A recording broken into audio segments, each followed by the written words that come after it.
Good morning and welcome to Dronacharya IAS YouTube channel. This is daily newspaper video. इस video में हम आज के द हिंदू न्यूज़पेपर के most important articles briefly discuss करेंगे. ये वो आर्टिकल्स हैं जो कि हमारी UPSC preparation point of view से इम्पॉर्टेंट हैं. So let's begin with it. सबसे पहले आज की हेडलाइंस देख लेते हैं. So these are the must read news articles for today. ये आर्टिकल्स आप आज मिस नहीं करेंगे और इन्हीं आर्टिकल्स को हम इस वीडियो में ब्रीफली डिस्कस भी करेंगे. तो सबसे पहले हमारे पास इकोनॉमिक्स नोबेल प्राइज़ 2023 के विनर का नाम अनाउंस कर दिया गया है. हमने हमारे प्रीवियस वीडियोस में भी डिस्कस किया था कि जो नोबेल प्राइज़ होता है ये 6 फील्ड्स में अनाउंस किया जाता है. Right, physics, chemistry, medical science और physiology, peace prize, literature and lastly economics. तो हमारे पास बाकी सभी कैटेगरीज के विनर्स आ गए थे and now the last category economic sciences के नोबेल प्राइज़ विनर का नाम अनाउंस कर दिया गया है. So Claudia Goldin wins the 2023 economics Nobel prize. इन्होंने वर्क प्लेस में जेंडर गैप के ऊपर काफ़ी रिसर्च की है and to acknowledge that research she now gets the Nobel prize for economics. इसके बाद इंडियन इकोनॉमी के कुछ इम्पॉर्टेंट पैरामीटर्स आज पेपर में डिस्कस हुए हैं विच आर शोइंग कि अर्बन एरियाज़ में अनएम्प्लॉयमेंट का रेट जो है वो डिक्रीज़ हुआ है. राइट, सो इंडिया में अर्बन एरियाज़ की अनएम्प्लॉयमेंट, जिसे हम अर्बन अनएम्प्लॉयमेंट बोल देते हैं, that rate has decreased which is a good indicator for any economy. तो देखेंगे कितने नंबर से डिक्रीज़ हुआ है, क्या क्या रिपोर्ट में शो हुआ है, सब यहाँ पे बात करेंगे. Then moving ahead, today is 10th October and 10th October is marked as World Mental Health Day. Today is World Mental Health Day. तो आज इस वर्ल्ड मेंटल हेल्थ डे पे हमारे पेपर में एक बहुत अच्छा आर्टिकल आया है which is talking about the mental health in informal workers. Informal workers कौन कौन से चैलेंजेस फेस करते हैं और उससे जुड़े हुए मेंटल कंडीशन कैसे अफेक्ट होती है और हमें किस तरह से इसे सॉल्व करना चाहिए, क्या हमारी अप्रोच होनी चाहिए. तो एक ब्यूटीफुल आर्टिकल आज के पेपर में आया है. We will go through this as well. Then हम देख रहे हैं कि इज़राइल पैलेस्तीन कॉन्फ्लिक्ट काफ़ी एक्सकलेट हो चुका है. It's a full blown war now. अब जब हम पढ़ते थे पहले, हम बात करते थे कि भाई ये जो कॉन्फ्लिक्ट है इसे सॉल्व किया जा सकता है विद 2 स्टेट सोल्यूशन. ठीक है, अब आज के पेपर में 2 स्टेट सोल्यूशन के ऊपर एक काफ़ी ओपिनियन पेज पे अच्छा आर्टिकल आया है विच टॉक्स अबाउट कि 2 स्टेट सोल्यूशन था क्या, एग्जैक्टली है क्या 2 स्टेट सोल्यूशन, और जो प्रेजेंट सिचुएशन बन चुकी है इज़राइल और पैलेस्तीन में, what will be the end of this solution, हम क्या सोल्यूशन देख सकते हैं. तो वो इस आर्टिकल में है, एक बार अच्छे से इसे देखेंगे, will get more idea about that situation.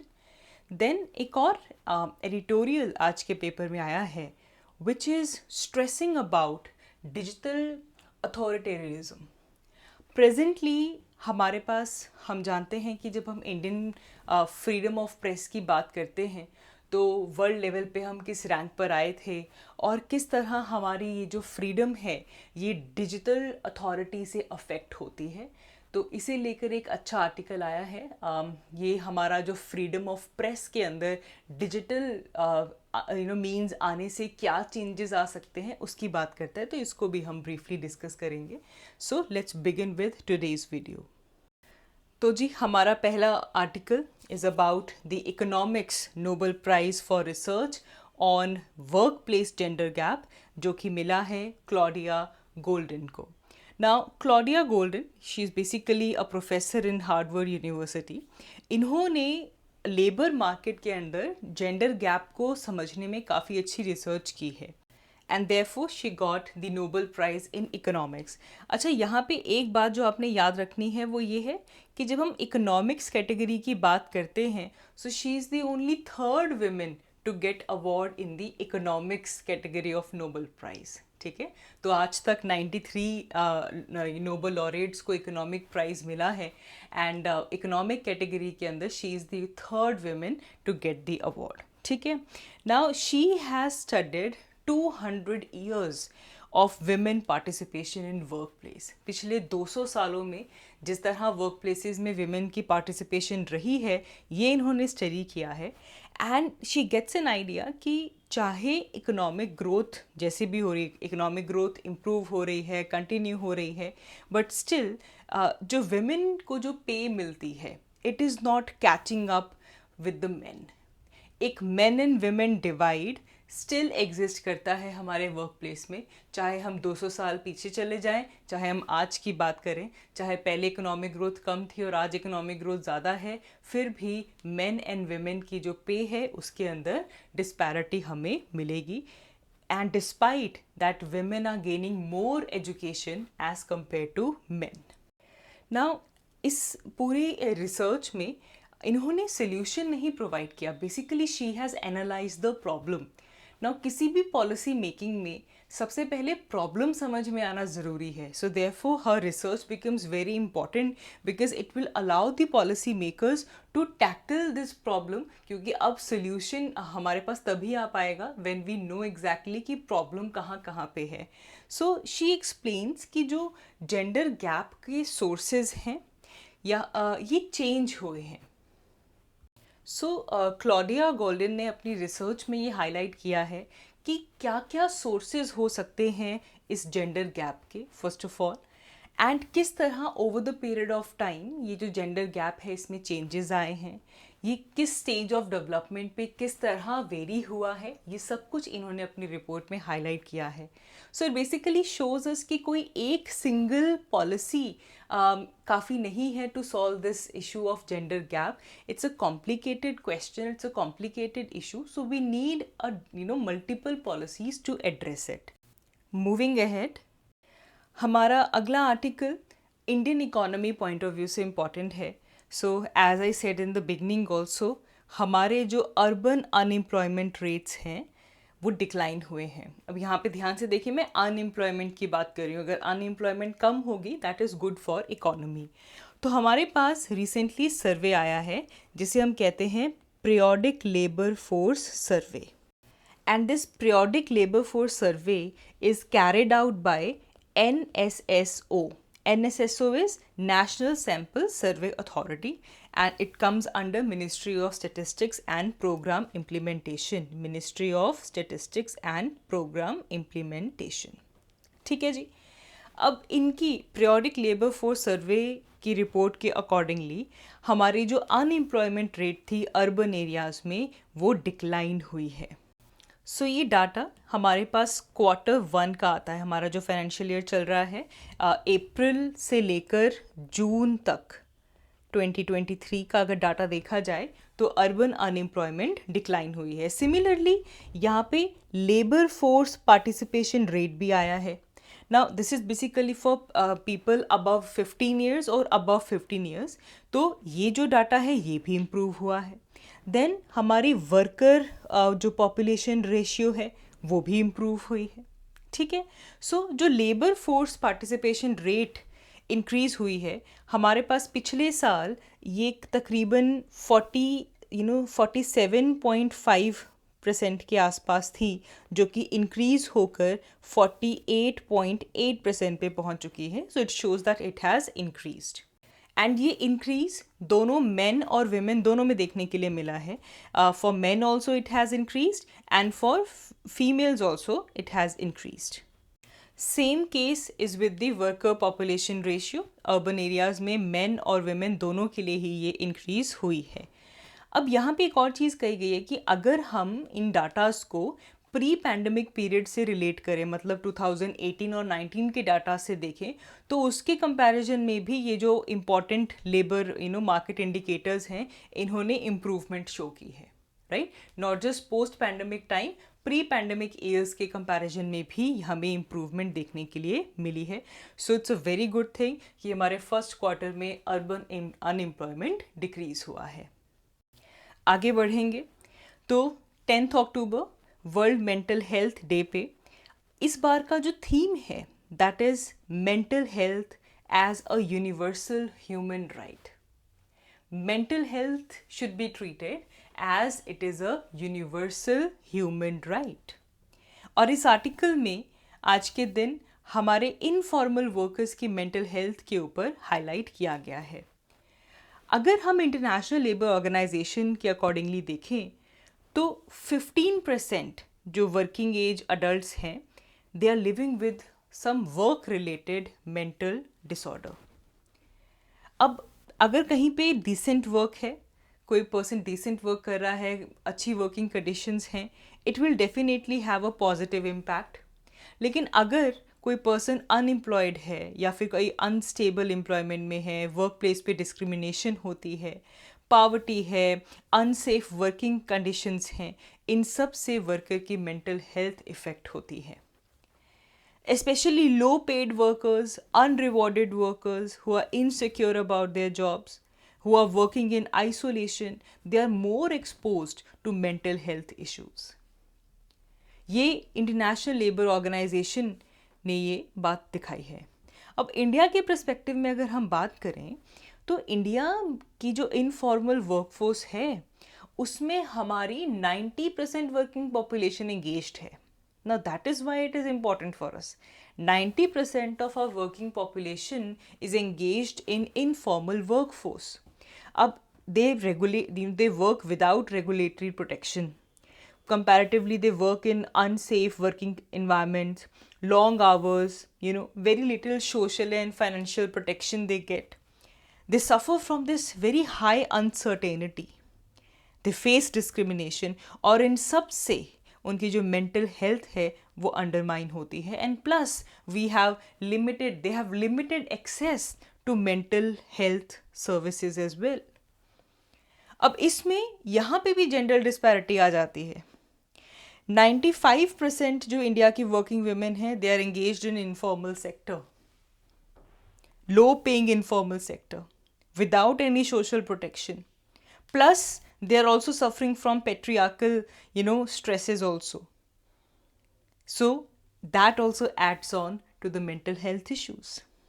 Now according to UNDP, United Nations Development Program, unemployment or poor quality employment, they are always been detrimental to mental health.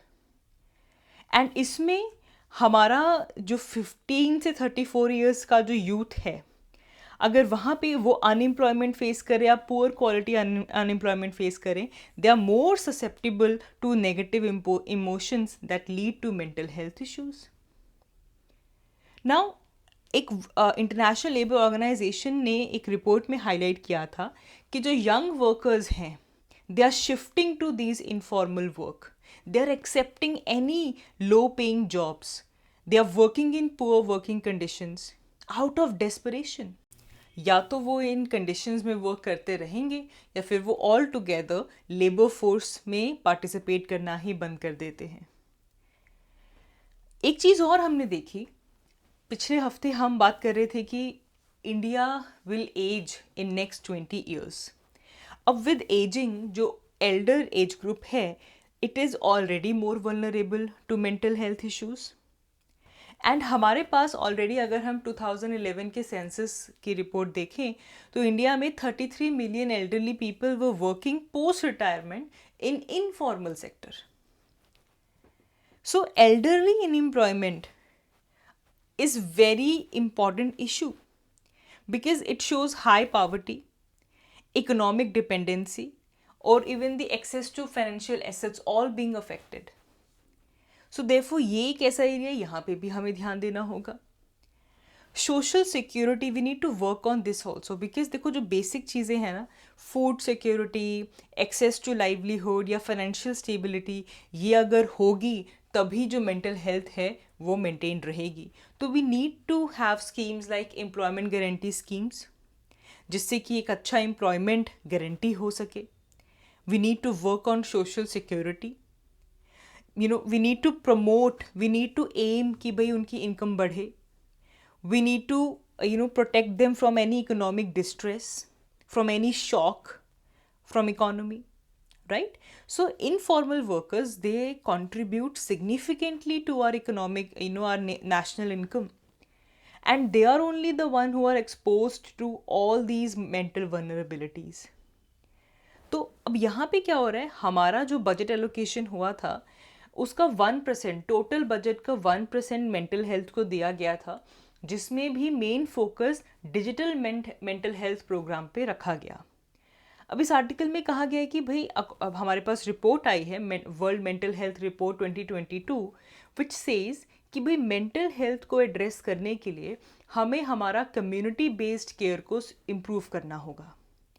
We need to follow people centric recovery oriented approach, human rights oriented approach.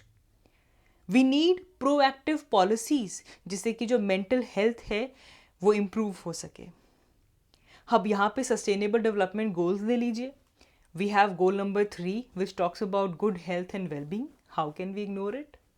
Sustainable development goal number 8 which talks about decent work for all, economic growth की बात करता है. So it's a basic human right to have good health which includes mental health as well. तो ये article बहुत अच्छा है, आप इसे ज़रूर पढ़िएगा. It will give you good insight about mental health and how it affects the informal workers. Moving ahead, हमारा नेक्स्ट आज ओपिनियन पेज पे ये आर्टिकल आया है विच talks about the end of 2-state solution. तो देखिए, जब से जूइश अरब कॉन्फ्लिक्ट की शुरुआत हुई है, या फिर कह लीजिए इज़राइल पैलेस्तीन कॉन्फ्लिक्ट की बात हुई है, एक वाइबल सॉल्यूशन जो निकल के हमेशा आता था वो ये था कि 2-state सॉल्यूशन निकाला जाए. ये जो लैंड है जॉर्डन रिवर और मेडिटेरेनियन सी के बीच में, यहाँ पे 2 तरह के लोगों के लिए 2 अलग कंट्रीज़ बनाई जाएं. अब क्योंकि चाहे अरब्स हों चाहे जियोस हों, दोनों का ही बहुत स्ट्रॉन्ग सेल्फ कंसेप्शन है, नेशनहुड बहुत स्ट्रॉन्ग है सेम लैंड के लिए, जिसकी वजह से ये सारा कॉन्फ्लिक्ट है. अब पिछले 100 ईयर्स से लगातार हम यहाँ पे कॉन्फ्लिक्ट्स देख रहे हैं. पहले क्या हुआ कि ज्यूज एक्सेप्टेड दिस कि ओके हम पार्टीशन कर लेते हैं, बट अरब्स रिजेक्टेड इट. लेकिन फिर क्या हुआ, सिचुएशन पिछले कुछ डिकेड्स में ये सिचुएशन उल्टी हो गई. अब जो पैलेस्तीनियन लीडरशिप है, एक तो पैलेस्तीन खुद आ जाता है और most of the Arab world जो पैलेस्तीन के साथ में है, दे एग्रीड कि चलो ठीक है 2-state सॉल्यूशन कर लेते हैं. लेकिन now Israel was moving away from this particular solution, and this is the central reason जो हम कॉन्सिक्वेंसेस हमास के रिसेंट जो टेरर अटैक इज़राइल पे हुआ है जो हम देख रहे हैं. अब यहाँ पे समझने की ज़रूरत है, the main stakeholder in this entire situation is just Israeli people and Palestinian people. यहाँ पे the leadership of Hamas, Islamic Jihad, the authorities, the governments, the Arab countries, US and China, ये कोई matter नहीं करते. The only stakeholders that matter is Palestinian and Israeli people. अब समझें, हमारे पास Israel is a democracy, और बिना Israeli public के एग्रीमेंट से किसी भी तरह का सोल्यूशन पॉसिबल नहीं है, चाहे वो 2-state बनाना हो, डिवीज़न करना हो, या फिर एक सिंगल स्टेट में फ़लस्तीन का क्या करें वो सोल्यूशन हो. तो इसमें Israeli people has an important role to play.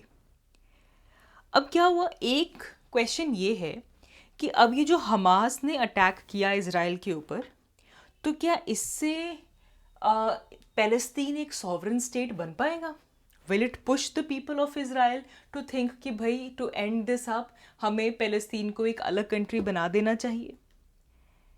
क्योंकि सम पीपल दे थिंक कि अगर पैलेस्तीन एक सॉवरेन स्टेट बनेगा तभी इस एरिया में पीस आ पाएगी. 2-state सॉल्यूशन यही है कि एक तरफ पैलेस्तीनियन स्टेट हो जिसकी खुद की आर्मी हो, खुद की सिक्योरिटी हो. तो अब इसका एक क्वेश्चन ये भी है कि अगर पैलेस्तीन एक अलग कंट्री बन जाता है जिसके पास खुद की आर्मी है, खुद की सिक्योरिटी है, it will empower Palestinians more to attack Israel even more effectively. अभी नहीं थी, फिर भी किस तरह का अटैक हमने देखा. सो ये जो फियर जुड़ गया है इंडिपेंडेंट पैलेस्तीन के साथ, how they will behave with what Hamas is doing right now is a big question. Hamas का स्टैंड यहाँ पे ये है that they do not accept Israel right to be there. किसी भी तरह से उस मैप में इज़राइल नहीं होना चाहिए in any shape. That is the stand of Israel, Hamas. The attacks, they were it was directly on the existence of Israel as a Jewish state. They want that there should be a single country, a single state, Palestine, from Jordan River till Mediterranean Sea, with no Israel on the map. So that is the central obstruction to two-state solution. And इसमें भी जो Gaza strip और west bank बनाया था, वहाँ पे 1967 के time पे जब इजरायली ऑक्यूपेशन हुई, that was the major obstruction to two state solution. Now the main roadblock is that how will the Palestinians will convince the Israeli voters कि अगर पैलेस्तीन को एक सॉवरन लैंड दे दिया जाए, they will leave the Israeli people alone. How? अगर इतनी कम power से हमास इस लेवल का अटैक प्लान कर सकता है, the major question is what will happen if the Palestine will become a sovereign country with all those army and increase support. So या तो जो इजरायली पब्लिक है, दे कैन फील कि yes, it's a moral shame of ruling over another people, but can they risk their own existence by creating a sovereign Palestinian state? तो ये एक question आ चुका है. So there is this power imbalance now. क्या solution होगा, किस तरह से ये two state solution on paper आ पाएगा या नहीं, that is something to watch now. Lastly हमारा आर्टिकल फ्रीडम ऑफ प्रेस और किस तरह डिजिटल अथॉरिटेरिज्म इसे अफेक्ट कर रही है उसके ऊपर है. हम जानते हैं वर्ल्ड प्रेस फ्रीडम इंडेक्स के accordingly out of 180 countries India का रैंक 161 था. Not very good. इस रैंक को बेसिकली हम इन्फ्रेंस निकाल सकते हैं that there is legal interference in journalism in India. Media raids are happening, and all of this is breaking the silence on press freedom. And now digital devices का जब police इसे acquire कर लेती है, seize कर लेती है, that possess some serious stress. क्योंकि we need to understand कि जो policing methods हैं when they just seize any digital device, it clashes with fundamental right. अब देखें, हमारे पास जब कोड ऑफ क्रिमिनल प्रोसीजर बना था, जिस सदी में ये बना था, उस टाइम पे इंस्टेंट मैसेजिंग या फिर क्लाउड स्टोरेज जैसा कॉन्सेप्ट नहीं था. तब तो अगर किसी के पास कोई टेलीग्राफ पकड़ा गया, कोई वुडन चेस्ट मिल गई, इसके बेसिस पे क्रिमिनल जस्टिस प्रोसेस इनिशिएट होता था. But this entire approach not only ignore कि मॉडर्न टेक्नोलॉजी बहुत एडवांस हो चुकी है, but it also ignores that how to uphold democratic rights which are given in our constitution. हमारे according to the CRPC, it give the essence to search and seize the power. इसमें basically voluntarily कोई document submission हो रहा है, उसकी बात हुई है. लेकिन आजकल के टाइम पे क्या हो रहा है कि इट्स बिकम ऑब्वियस कि पुलिस बिना किसी वारंट के आपका फ़ोन ले सकती है and they can ask you to unlock it. Now जब ये चीज़ आती है दैट यहाँ पे हमारे पास लोक नीति ने एक सर्वे किया जिसमें status of policing in India की रिपोर्ट आई, जिसमें उन्होंने कहा कि 47% बिलीव कि पुलिस बिना किसी वारंट के कंसेंट के आपका फ़ोन ले सकती है और आपके फ़ोन का एक्सेस उन्हें देना होगा. तो ये क्लैश करता है with right to privacy, with protection against self incrimination. आज का जो क्लाइमेट है जहाँ पे टेक्नोलॉजिकल हमारे पास एडवांसमेंट हो चुकी है, we have encrypted messaging apps. इस टाइम पे अगर हमें कोई कोई पुलिस किसी को कंपेल करे to unlock the phone and give the entire data, इससे तो पर्सनल प्रोफेशनल कम्युनिकेशंस चाहे हों किसी तरह का रिलेशनशिप हो, इंट्रिकेट रिलेशनशिप हो, नेटवर्क्स हो, प्रेस की बात कर रहे हैं तो कॉन्फिडेंशियल सोर्सेज हो, ये सब ओपन हो जाता है। और फिर ये इन सब का मेन स्ट्रीम मीडिया पे टेलीकास्ट होना, नेशनल सिक्योरिटी की डिबेट्स बनना, all of these are challenges that we need to encounter now. And इस आर्टिकल में बोला गया कि ऑन टॉप ऑफ दिस, ये जिस तरह का ट्रांजिटरी इमरजेंसी आ रही है, जो डिजिटल अथॉरिटेरिज्म हम देख रहे हैं, इसी के साथ साथ there is absence of any correction actions from judiciary. Judiciary needs to take some decisions कि ये जो डिजिटल अथॉरिटेरियनिज्म हो रही है इसे एंड किया जा सके और फ्रीडम ऑफ प्रेस इंडिया में एनहांस हो सके. So please do read about this article. It's a very good article to get this perspective that in today's time, with all these digitalization of everything, how we can preserve our right to privacy when such conditions happen. So that is all for today. आज की video के लिए इतना ही. I will see you all in my next one. Thank you.